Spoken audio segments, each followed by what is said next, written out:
Mojave and Shelley from Boron on it. We did get a quote to print. We're looking at going into the 395 magazine. They publish 60,000 of them. We're looking at one ad in there. Then the third of it will be Rosamond, the third will be Mojave, and then the middle third will be to promote the Desert Triangle, which goes from Ridgecrest over to Boron and then over to rosmaond. So we are working on that. Looks like we'll put that together at the end of the month. The 395 magazine has to go print at the end of the month, so we have to finish that up. So that's coming along pretty good. The other two grants they got was one for the website, and the other one was for media promotion of that. And we're actually looking to promote our area, the desert area. And the grants came from the Board of Trade in Bakersfield. So that's coming along pretty good. I'll update you next month on that. Moving on to the phone service. I did include in here that I did talk to Charter today. They called me. That would be this one here. They said that they had phone service for Diamond Street, but after I called them, I didn't think they did. They finally came back and said, no, we don't. But this was for internet service if we wanted it. It's like $65 the first year, and it goes up to $85 for 60 Mbps service. At the present time, we are with Uverse, AT&T Uverse, and it's $35 a month. Yes, it's not as much speed as this, but our office isn't working that much. I'm still waiting for a quote from some of the internet companies for telephone service, so I don't have that yet. So I don't think at this time we really want to switch to cable, because it would give us a little faster speed. We don't have phone service anymore, unless we want to bundle it with TV. And I don't think we do TV. You know, for TV, but you could do the other internet phone companies. Besides one, there's something that you can run it up to. Yeah. Well, that's what I'm looking at. I was supposed to get quotes from those companies, but they did send it to me. Yeah, one is $9.95 for 6 months. And it's about $32. Well, and that might be for residential. Did you choose that for business? For business, you could have the same too. Well, they didn't send me that quote yet, so. But we did get another phone bill from the phone company, and it seemed like it even went up higher. Like $193 for 2 months. Better to change it to cable. And internet saves the other half of the money. Well, let's see if we could get a quote back from a couple of those companies then. Okay. All right. Okay, we did have a committee set up last meeting for the Parade of September Fest. I think there was 6 directors that have volunteered. But we haven't had a meeting. We do have a meeting soon. I'll give you one of these.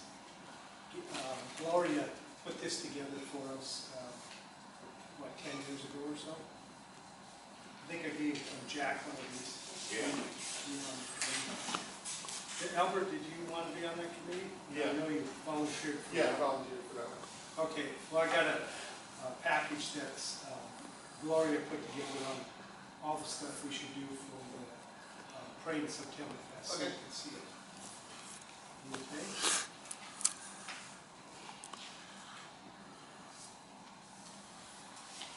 Okay, then moving on, we have Dick's Discount Flooring, which is at 4401 space number 3 Rosamond Boulevard. He sent in an application to join the chamber, so we could do a motion to approve him as a director. Dan moves. I'll second. All those in favor? Aye. 2 all passed. So now I think, what else did we have? We went over new business. The chamber loan on our building was for 3 years. When we left Lancaster, there was a $18,000 loan that we had to pay off with AB Bank. And we put a loan on our building to pay off AB Bank. And it's for $20,000. Another $2,000 we used as startup money when we started the chamber. We have been paying $200 a month for the last 3 years. The loan is typically due now. I'd like to see a motion to extend it for maybe a couple more years. Judd moves. I'll second.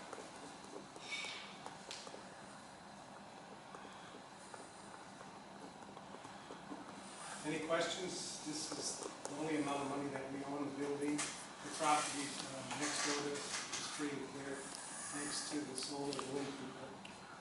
Are we just paying principal or No, we just. are you just paying interest? Just paying interest. Okay. Okay, those in favor? Aye. Okay, moving on. John did stop into the office. John from Rosamond stopped in. We talked about an ad.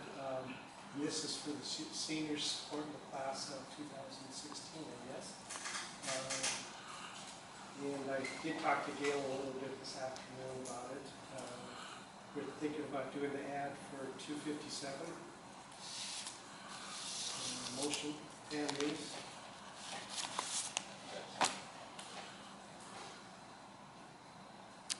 Any questions, or do you want to make a comment, John? The gentleman, Buck Rogers is his name. He's in charge of sales and promotions, and he has been out in the Rosamond area looking at promoting the Rosamond Jethawks. The cost is $250, and they give us 50 grandstand tickets for that, which is a 50% savings. I think our chamber should be involved in Rosamond's all parks.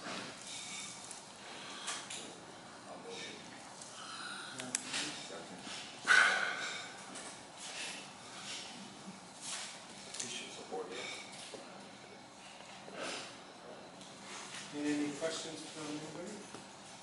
Is BHE helping out this year again? We're discussing it. Oh, okay. Well, I guess he's been out in the Rosamond area talking to a lot of the We business. bought a lot of tickets last year and donated them to the high school itself. Last year. Yeah, I remember that. It worked out pretty good. Okay, all those in favor? Aye. 2-0. I know like all the trees and planters, there's a lot of big weeds going out of them and stuff like that. Is there a particular day that maybe we can schedule something and we can all get together and go out there and start pulling weeds out of these things and clean it up a little bit? Yeah, I think that's a good idea. I've been working on the one block, which would be part of the events center. I've been pulling the weeds on that, and I've been running the water. I did send an email to the county, to Jim, the guy that is sort of in charge of that Diamond Street project, and told him we need to figure out the water system, even if the businesses have to pick it up, because at the present time, you only can water for about 15 minutes, and then it floods out some of the trees. Especially right there in front of Orange and Diamond Yeah. Apartments. We went out there and pick up trash, and they're just dumping trash inside it. You know, we went by and picked them up, but you know, it's just getting worse and worse and worse, and nobody picks it up, cleans it up. And I don't know if they have the landscapers have a contract to maintain that for No, a period of time. in the contract to build it, there was no funds set aside to maintain it. So is it the individual businesses that are supposed to keep those in? Well, I talked to Rod Smith, and he thinks that we should do a PBIP over there, which is a payment that's charged to the property owners. Get the property owners together and discuss it, see what they want to do, and put it in a ballot where they vote to pay on the taxes. And you could set up an association that would handle that area downtown. And they could hire the people to come out and work. If you have to pay the county, it's so much more money than them to do it. So definitely, we're trying to look at that to see if we can figure out how we can water those trees. I guess they need check valves in, and they wasn't put in when they built the project. So we're trying to fix that out. So I'm totally open to doing a cleanup day one day on Diamond Street. You know, get rid of all the weeds and, Yeah, the weeds are really bad around all that artificial turf. Yes, it is. Yeah, It's bad. and it's getting worse. Yeah, hardware store, they take out their own, but you know, not all the businesses are doing in front of their property, so it looks really terrible. And if Just you- had another for like during the week, about 6 o'clock at night, we all just get together and start on one side and on the other side, just walk all the way down and start cleaning it up. You know, I mean, they spend a lot of money on, you know, making it beautification and stuff like that, and, you know, you don't want to look at like dirt. You want to clean it up, make it look nice for people to do it. And like that patrol they have on Yeah. Lancaster Boulevard, if you see them in the mornings, they're having people cleaning the whole street up. yeah, it'd be nice if we had some volunteers that would at least look at it once a week and come down. Or at least once a month, you know, I mean, summer is not gonna work that much. But in winter, twice a month would be good. We'll make a ring.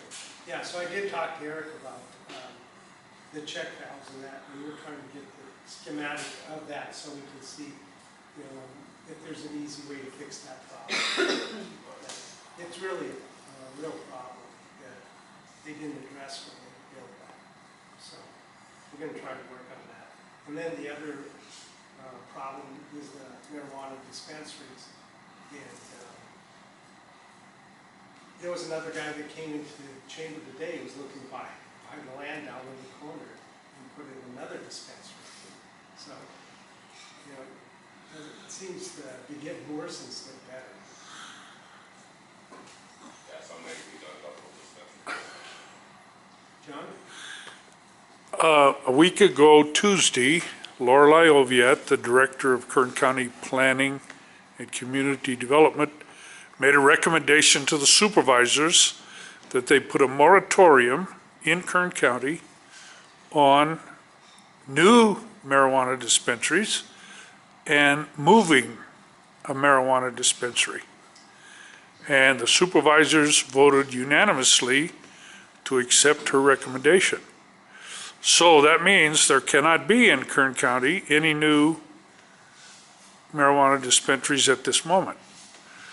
That may change, but she wanted that put in so that there'd be something on the books to show that Kern County was trying to do something about it. I recommend that our chamber applaud her for doing something. Even if we just send a letter, say, way to go, Lorelei, for trying to do something. From our chamber, signed Rosamond Chamber of Commerce. I think she needs encouragement because there was 10 people in the audience speaking on the other side. And they were well-spoken, good arguments, organized. But 79% of the population doesn't want them, and they weren't there. They weren't represented. So I think it would help if, Terry, if you wrote a letter on behalf of the Rosamond Chamber and say, good job, Lorelei, for watching out for the majority of citizens' interests. I guess I could put that on my next week's agenda. This week's about Ghana. Well, like I said, there was a guy that stopped into the chamber. He was looking at the land just down the street. On the other side of the car wash. Yeah. Well, they had put up a sign for sale. And the frame's still there, but I think the sign was so he was looking. And I would imagine they would just pull a trailer in like they did across the street. It's amazing. Yeah, I'm not sure why that trailer's still there, because they got no building permits to put it in there, but it doesn't seem like they move very fast. They even got the fencing done inside. No fence. Yeah. I went out there to 100th Street and thought it was on Penn's property, but then I got out there and it wasn't on Penn's property, so then I felt, okay. Thank you, Devon. I could get me in trouble still, I told you all the trouble. I know. Did they reopen They that? sent me letter due, let me. No, they closed, they put a red tagged it. Right, I just wondered if it had been reopened since then. No. No, they don't, Water issue, right? yeah, he's got no water. No septic, I mean. He just thought of his way out in the frontier, the boondocks, nobody cared. Yeah, it was quite a ways off the paved road too. Yeah, paved road, Yeah, it was, what, a quarter mile maybe, huh? yeah. And they That just one plowed. on 90th Street didn't work out there either. How did that get closed down? I just don't think they. Real business in town? Not in a business, no. Too far away. The brand new one or the one that was out there like a year ago? The one up About a there year about a ago. year ago. Nobody would go that far since everything was so convenient. Yeah, it's conveniently located. They were all out there, I'm sure they would have went out there, but since they were all here, and they were in business out there, they were, couldn't do any business with people like the ones here. Not much traffic out there. It's a Yeah. winery. I did talk to the manager of the new one where they moved the trailer in because there was so much trash out in front of his place. And I said, you know, this is just unacceptable. And so they went out and cleaned it up, and a few days later it was a problem again. So I just went in again and said, you know, this isn't acceptable for our community. Okay, any other comments from the audience on anything else that we should be addressing? The guys from Kern County Public Works who were, they're going to be talking about RMAC later, about the ATP grant on Rosamond Boulevard. And they're already here. Do you want them to maybe talk for 5 minutes or so, since we're already, it's only 36? What time is it? 5 after? Yeah, I think so. Okay, Up to you guys. yeah, I'll let them make a presentation, then we'll try ours, okay? One other comment, Water Department, the Rosamond Community Service District is gonna open the pool on Saturday, and they're gonna do a ribbon cutting at 12 o'clock. And I guess they're gonna have a meal for the people at the house. For the first 300. First of all, I didn't hear that. You didn't tell me. First 300 get free hot dogs. Oh, okay. They're gonna give out tickets, so if you go in, be sure you get a ticket. Oh, okay. Thanks for letting me know, I'll be there, but. I don't want to miss out on the hot dog. Well, and another thing, Terry, the school is gonna offer free breakfast and free lunch through June and through July to all the kids in Rosamond, and adults that come with the kids can eat breakfast for $2.50, lunch for $3.50. So I recommend that Pan rents out his kids to us so we can go for low-cost breakfast, huh? Yeah, what? The counties and agencies can apply for grants with the goal of improving active mobility in the community. So just basically getting people to get out and walk more, walk safer, and then we get additional benefits if we're helping schools, disadvantaged communities, things like that. So right now, Kern County, or the grant has about $240 million available for California. So that's the kind of money we're trying to bring into Kern County. We've had success in the area of getting money pulled in through this grant program. There's been 3 cycles, three years that they've been doing this. The last cycle, we actually got sidewalks put in for Mojave. Cycle before that, we got another sidewalk project along Highway 14, also in Mojave, and so now we want to bring it down into Rosamond and get sidewalks located in front of the elementary school. So here's, as these projects are in this early phase, it's always changing, but this is the general layout. You can't really see it in the back, but after the meeting, if you guys want to come up and take a look at that, feel free to. Got the elementary school here. Wait. Elementary school here. And then we're going to put sidewalks. So blue's the sidewalk. Yellows are handicap accessible ramps. So the goal is to have a safe handicap accessible transportation from the school all the way down here to this housing tract where they already have sidewalks, curbs, and gutter. On here, we have two different types of paths that we're proposing in the grant application. We've got a sidewalk, and then we've got what we call a pedestrian path. So the sidewalk's what you know of as curb gutter sidewalk. It'll tie into the road directly.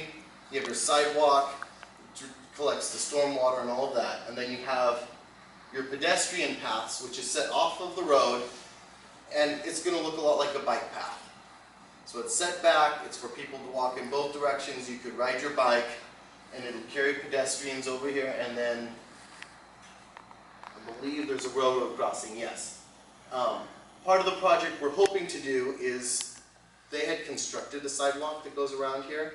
We're hoping to tie it in completely, because right now, you've got sidewalk and then like a 6-foot gap before it touches the railroad tracks, and there's gravel in there. The reason for that is railroads are really hard to deal with. So if you can avoid dealing with them, the better your project has of getting off the ground. But we can't always do that. I mean, if our goal is really to get accessible people to and from school, we need to deal with it. So that is part of the project. Because of the way the grant is set up and how much time we have between grant application and construction, we believe we have enough time to deal with the railroads and come to an agreement. So in order to get this grant, they really want a lot of community participation because it is a program designed to benefit the community. So they want to know how many people in the community are actually walking already.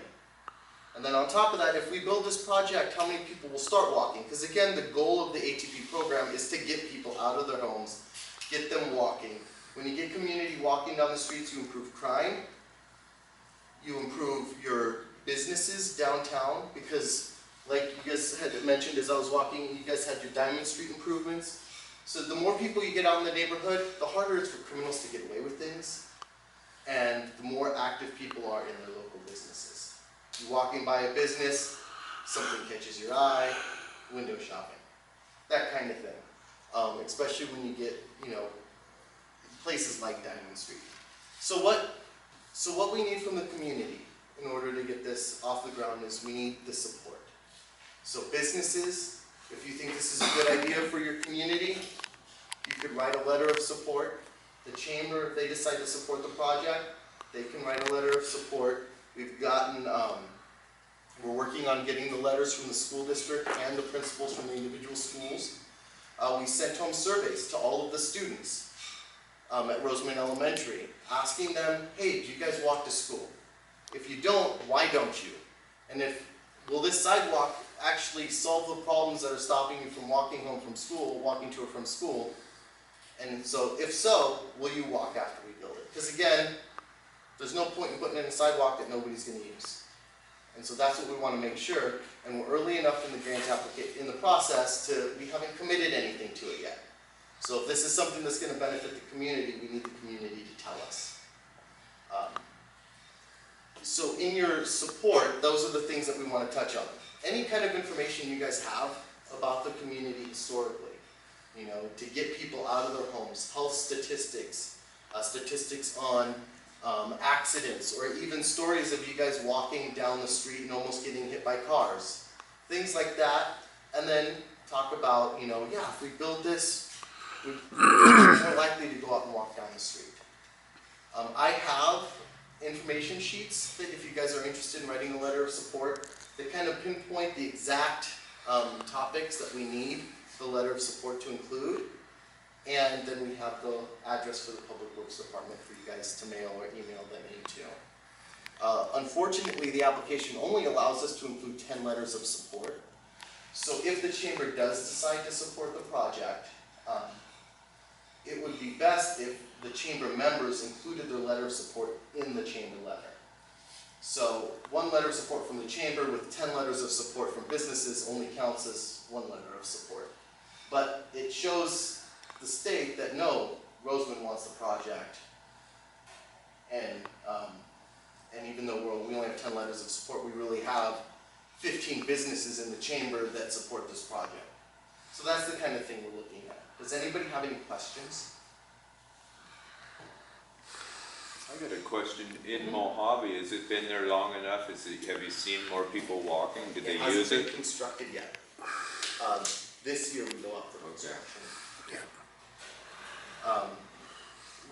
From the community surveys, it'd be really hard to believe that there won't be more people walking. Just because we have people on the base, that work on the base, that say that they would appreciate being able to walk home for the ones that live in the community. We surveyed the bus riders, and the bus riders were very much interested in being able to walk to and from without walking in people's front yards, without walking through dirt. Some of those places got pretty muddy when it rained. I mean, if you're familiar with the area, there's a couple of places. Back when it did rain, yeah. Anybody else have any questions? How much would the cost be to do that strip of sidewalk? So this is a very rough cost estimate.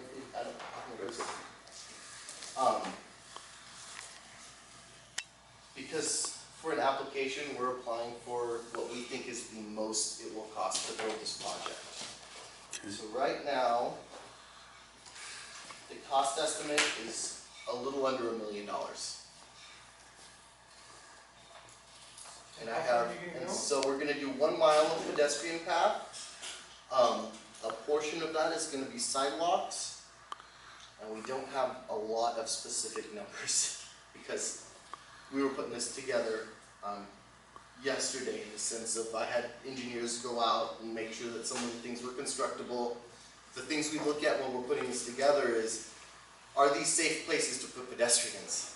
We want to make sure that if we're building a pedestrian path, you know, you see these dirt roads going through here, the pedestrians aren't going to anticipate a truck coming across here. So we need to make sure that we're not putting pedestrians in harmful situations. There's some crosswalk proposals that are going in through here, which require lighting, and so all of that we just needed to make sure before we got something out to you guys. How we target a lot of these, does anybody know about the Safe Routes to School program? The state had a Safe Routes to School program that was specifically targeted around schools to provide kids safe ways to and from schools. This kind of got tied into this project. So how we're targeting these projects is by accident data. And in the last 10 years, we've had 7 collisions involving pedestrians along this corridor. One of which was a fatality. So it's an issue. You know, in these small communities, losing any member of the community becomes a big deal. You consider 20 here where the bus stop is, before they walk on the dirt to get to the bus? We haven't. Not that I know of. Have you heard of anything? Right? Do you know what they're building right now? I saw they dug up a whole bunch of trenching. The school, Water. Bring in water. That's a water line. Okay. Is that for the school? yeah. $24 million elementary school. There's a new school coming in? Yeah, Replacing. right there where you are, that's a Sidewalk. $24 million school going in. Where are we looking? Could somebody The current school, they're building a new one at that same location. Oh, at this location? Yes, that's the trenching. No, I saw trenching just along this road when we were coming in. Oh, Water line. That's for the water line for the new school. Yeah. Okay. That's why we have these conversations. If you guys identify a road that you think would benefit from a sidewalk, now's the time to speak up because we haven't submitted an application yet. The applications are due next month. So if you The guys, bus stop is right here, and there's no sidewalk on either side leading all the way up to Rosamond Boulevard? yeah. Okay, so then I'll have them pull up a cost estimate and we'll include it. Especially if there's a bus stop. If there's a bus, so what'll happen, I'll go back, I'll pull accident data, make sure that there's been pedestrian collisions, which unfortunately, no matter where you are, there have been. And then, you know, we've got a bus stop, they do like seeing the connectivity between. Well, this is the bus stop. Right here. Everybody. Only one bus stop out here, that one. That's it, okay. So yeah, we'll look at putting sidewalks along there and draw up a cost estimate. We do need to make sure that it remains competitive. So the way that this grant works is we're first competing for state dollars. So the whole $240 million is for the whole state. If we win that, we take nothing from the Kern County award. Then out of that $240 million, a portion of it comes to each individual they call it metropolitan planning organizations. Kern County has their own, so we get our own pot set aside. And from that, we're competing with every city, every state, every municipality for their projects. So as the county, we really like to be competitive with the state. I think at this point, the project's competitive with the state. As we expand it, we just need to make sure that the benefit ratio, the cost-benefit ratio stays in that state competition level. Because primarily we have to work around the school first, and then as further away from the school, the less competitive we get. The higher the cost, the less competitive we get. But again, accident data makes up for it. So if we show there's a bus stop here, and we've got somebody getting hit crossing the street to the bus stop, then that justifies the project. Actually, right here, you only got a crosswalk out there, Is there a street light on this corner? No, Across the street. across the street. Across the street, okay, that's fine. Yeah, we need, Trees block it though. so- just recently learned you need a street light for a crosswalk. So if there's a street light already in, a crosswalk is easier to put in. Anybody else have any questions? Yes. If we were successful, when would it go in? Okay, so applications are due in June. The first year of funding is going to be in January of 2019. So it's a little ways off, but what that allows us time to do is to get all the environmental, all the permitting, all the CEQA and NEPA stuff out of the way. And again, it gives us time to work with the railroad. Because we've heard a year to 2 years just to get a response from them. Any more questions? Okay, thank you very much. Thank you. You want to show our really good